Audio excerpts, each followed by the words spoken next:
taproot. I'm going to come across this in 6 weeks. What's that term? I can remember, oh yeah, this guy was talking about it, right? Now, how do I call that from my recall memory? If I have an agent that I can just spit on it and say, go pull this, summarize this for me, and then I can easily, by voice, I can say, okay, you know what, I wasn't sure, let me ask ping a note to, yeah, that's what I mean about learning, right? So you can be very present here. Like your memory does not have to be photographic anymore, you have an agent. In theory, if you set, and that's how you set the architecture up, it could be a real force multiplier, right? Yep. Now, here's the thing. Nitin's question was, currently how does Bitcoin, work is if you want your Bitcoin to be on a different, like if you want to basically get your Bitcoin represented on a different blockchain, right? Currently it gets wrapped into a contract. Okay, what wrapping means is basically it's logged into a contract, and then a token from that contract is assigned to you on whichever blockchain, let's say on Starknet as well, right now. A different token is assigned to you, and then whatever is happening with that token is basically what happens with the logged BTC, right? But the problem is that your logged BTC is, your wrapped BTC or logged BTC is getting represented by a different token when you actually want your BTC to be represented there, right? What does Stark proof enable is, Bitcoin is still getting logged in that script, but that Bitcoin can be exactly used as in its original form using a Stark proof. You don't want another token to represent it. That's what the norm is right now, that it gets represented by a different token. That's how you mint it. You mint a token to represent your value of BTC on this particular, in this example on Starknet, right? What Starknet wants to do to implement these decentralized finance solutions that we're looking at that are being built on Ethereum or any other layer ones, how do you implement that on this protocol that is only accepting low level, like specific operations that you can do in this low level script, right? You're still writing it in C++, but there are only, like Nitin said, only a couple of set of instructions that's available that you can do with your BTC, right? Now, how they are enabling is, one, if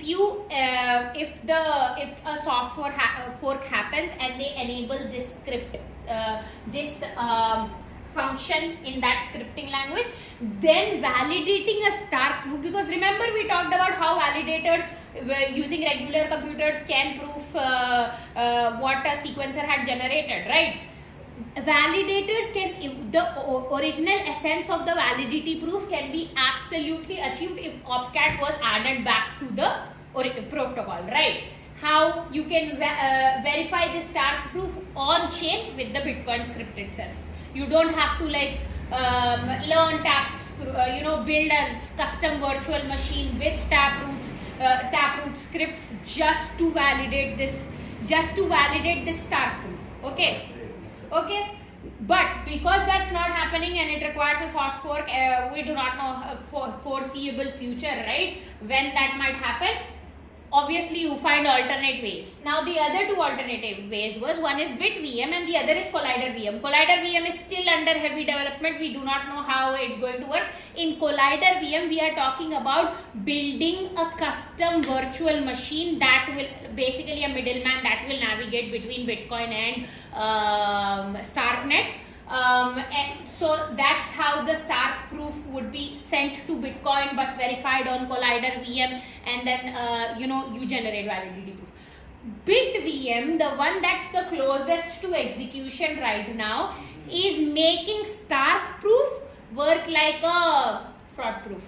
Remember how fraud proofs were assumed to be true, like fraud proof generation was complex, but they were assumed to be true till somebody said that this is malicious or false, right? The Stark proofs currently are basically assumed valid unless challenged by a third party in a 1 week dispute time. So the problem here is the capital inefficiency and the long dispute period that we are giving, right? Let's say if somebody decides to dispute on the 7th, then the transaction gets reversed, and that's not an ideal situation in a DeFi solution, right? That's why BitVM, though it is close to launch, does not require a soft fork, but is not truly capturing the essence of like the Stark proof, right? Because it's mixing the concepts of like assuming it to be true, which is what optimistic rollups did. The main two things that the main two original solutions that would help us achieve this, the most beautiful one is OpCat. We still don't know what's going to happen there. Collider VM is under heavy development because it requires you to build a complete virtual machine itself with a custom like a custom virtual machine that would just be used for like verification. So it requires complex off-chain computations, right, which again not cost effective, and it's still under development, so we don't know how that's going to work out. So that's what Bitcoin integration, that's what Starknet is looking at in terms of Bitcoin integration. Now the beautiful part. Yeah. Does Jerry talk so much about OpCat because it is now enabled on Bitcoin? No. On Bitcoin Cash it is. It's already there. That's why he's so gung-ho about it. But no, he talks about OpCat is because covenants on Bitcoin are what they want to implement, right? He talks about it because it would enable so many things on OpCat is not just beneficial for Starknet, it's beneficial for the whole. So OpCat on Bitcoin Cash. Yeah. Oh, yes. I'm saying. Because Bitcoin Cash is a community-led network. You vote, you get whatever you want. Yes. Bitcoin So isn't. just after all this discussion, OpCat works on Bitcoin Cash. I didn't know this, I'm saying. But they're not trying to. Huh? I get that. Governance work on OpCat, but Governance works on Now I OpCat. understood OpCat better. Okay. And the fact that Starknet could also look at Bitcoin Cash as one of their ways of. The problem with Starknet can integrate with Bitcoin Cash. That's not a problem. Starknet is trying to integrate with the top like 2 blockchains, right? For a smooth Starknet is a roll-up. Starknet is not a layer 1. Starknet is a roll-up that's working towards interoperability and what do you call ZK proofs on chain with the top 2 blockchains in this world, which is one is Bitcoin and the other is Ethereum. Ethereum's roll-up. So it doesn't really need to work. I mean, we already have a trustless bitch. But with Bitcoin, because nobody has been really able to achieve that DeFi on Bitcoin, Starknet would be able to achieve if OpCats are. All I'm saying is that governance is getting famous, yes. But Because of BIP, I think 16. What's that? BIP. The improvement proposal 347. 347. Yes. But that's for Bitcoin now, right? Not Bitcoin Cash. No, that's Bitcoin Cash. You don't need Bitcoin Cash is the improved version of Bitcoin. Right, but being improved, you still don't have DeFi as popularly available. Because people don't use Bitcoin Cash now. And plus, read Hijacking Bitcoin, you will know why Bitcoin Cash is not popular. So we'll just not get into that battle while we are live. Because I want to stay alive and healthy for a long time and not get targeted. Continue. Yeah. I completely agree what you are trying to say. Read that book. It says the factors that are getting in the way of Bitcoin Cash scaling as much as Bitcoin did. And those are very external, uncontrollable factors that we have no part to play in. So you can definitely check that out, or we can discuss it offline. But yes, the OpCat, what is the opcode that we're talking about? It basically concatenates 2 values in the stack.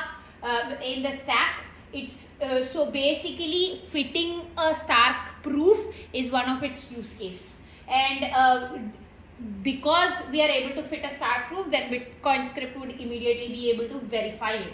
Now it was disabled in 2010. Its re-enabling is under discussion, but has not been like pushed out yet. Right? Collider VM still being researched. Bit VM is an alternative.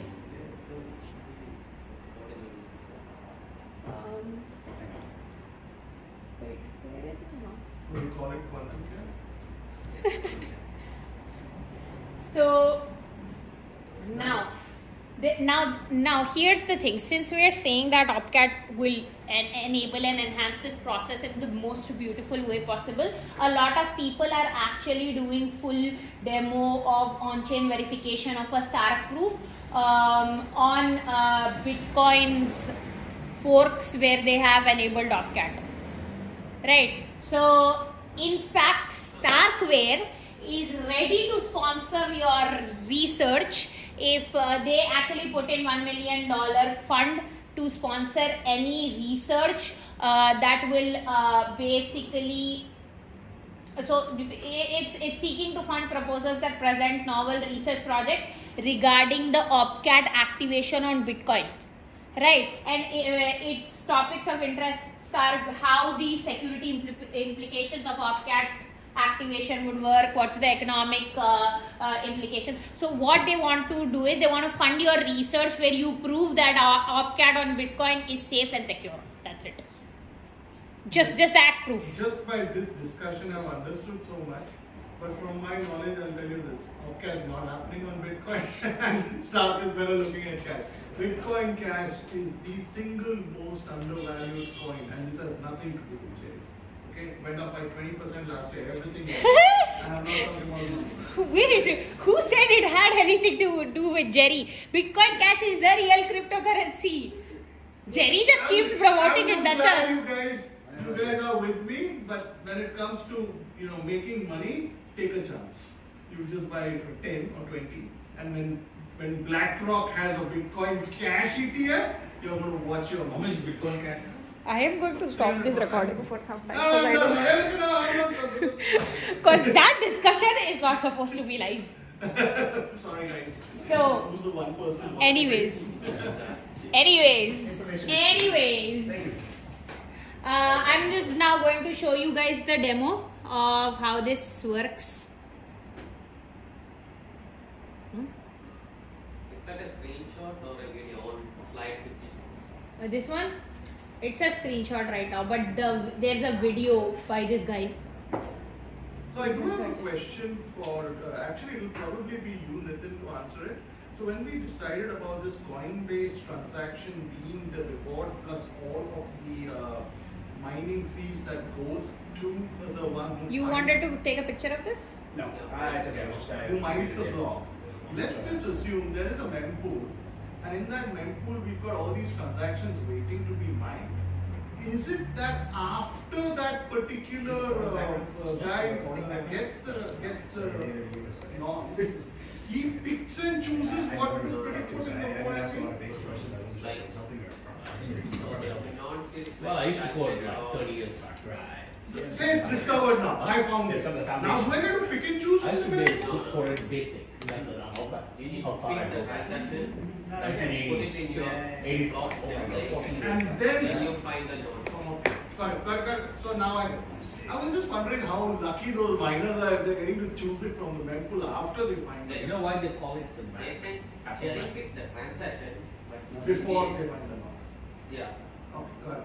Sorry, it was a question I Sure. don't at the point you No, said. they're talking. I don't want But when you spoke about Used to work Coinbase, on that. but I thought I'd ask it now Yeah, because ask I it. wanted to clarify.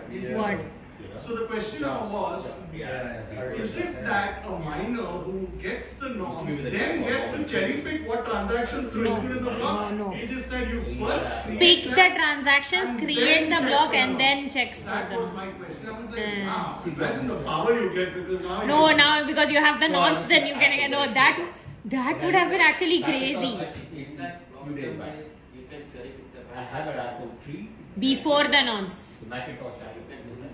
Say that So again? Apple Macintosh makes sense. You have the enough hash power to produce blocks. Right. So you can pick Because Macintosh is actually a however you type of an Right. Apple. Before I get hashing to the Freeman, nodes, yeah. right? Usually how it works like The most transaction transaction. These are high fee. Yes, He's a I've big been guy. Yeah. That's not One of the necessary. richest guys. That's He's Depends on the traffic on the network also. It's about incentive. Who's that guy? Richard so Gere. put an eye out. Actor. Eventually there are always empty mempool Richard blocks. Gere. And that time we Richard Gere, we had a whole discussion me and So- Nitin about honey pots. He's Robert Freeman's daughter-in-law. Okay. That was a marriage. Got it. So Like 45, we 70. can first set up. We'll start, right? Thank you. I'm on a Windows computer. No, I know. That's all Oh, right. wait, just a trivia. Do you know why Apple is called Apple? No. I'm just going to pause this. Huh? In the font, No, that's not it it. needs to be on the first. What? In the font book, Apple needs to be on the first.